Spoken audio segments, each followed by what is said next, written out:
was difficult not to compare. Chloe was different. She was funny, and in truth, it was easy being with her. For one, my mother didn't harp as much about children and starting a family. When I was with her, no one stared at us or dropped slurs. I couldn't say I'd ever cared what people thought of me.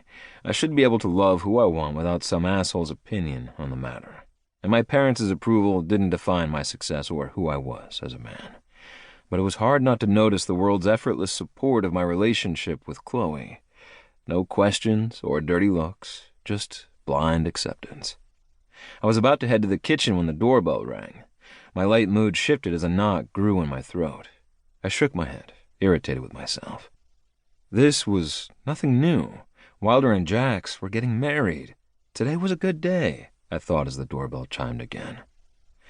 Patience is a virtue, I said as I opened the door. Patience? Wilder raised a brow. Isn't that for boring people? It's for adults. You should try it.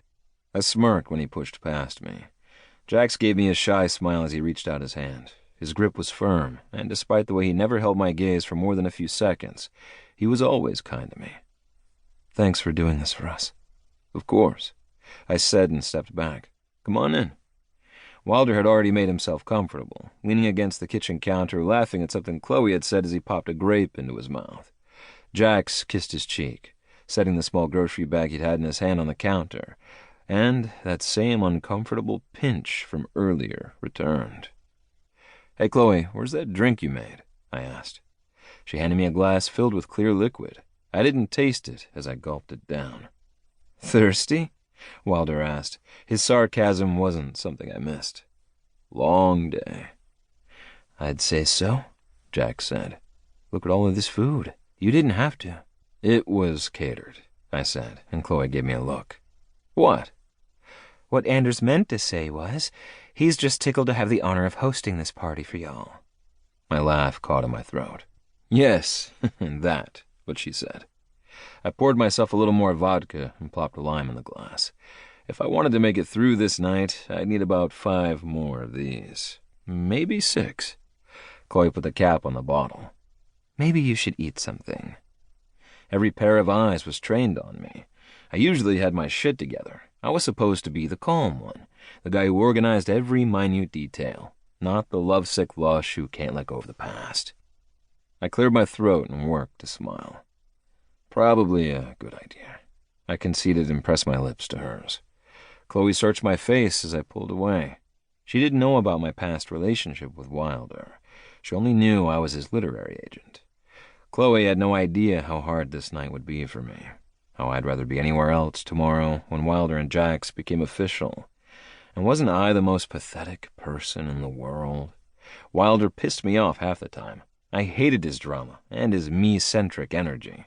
But he'd always been my pain in the ass. It's hard knowing I wasn't ever enough for him. It made me wonder if I'd ever be enough for anyone. Chloe handed me a strawberry when the doorbell rang again. I set it down, but Jax waved me off. I'll get it. It's probably my mom. She left the hotel not too long ago. Wilder followed Jax to the front door as Chloe kissed my neck. Something I should know? She was more perceptive than I'd given her credit for. Or I was simply that obvious. Wilder. We used to be a thing once. Exhaling, I pulled her into my side. Sometimes it's hard to forget how much I cared about him. Do you still care about him? I do, but it's not the same. I just want him to be happy. Are you happy? She asked. The smile I gave her was practiced and easy, the same smile I gave my clients, strangers. She deserved more, but tonight it was all I had to give. I lifted her chin and met her eyes. I am. Laughter pulled my gaze to the living room. Jax had a huge grin on his face. More relaxed than I had ever seen him, he hugged who I assumed was his mom. Wilder took her coat, and Chloe scrambled out of my arms to help. Let me take that, she said, and Wilder handed it to her. Mom, this is Chloe, Anders' girlfriend. Jax's smile held as I approached them. Nice to meet you, Mrs. Stetler. Call me Barb, she said and gave Chloe a hug. She was tall for an older woman, solid like her sons. Is this your house? A younger version of Jax asked, and I nodded. You must be Jason?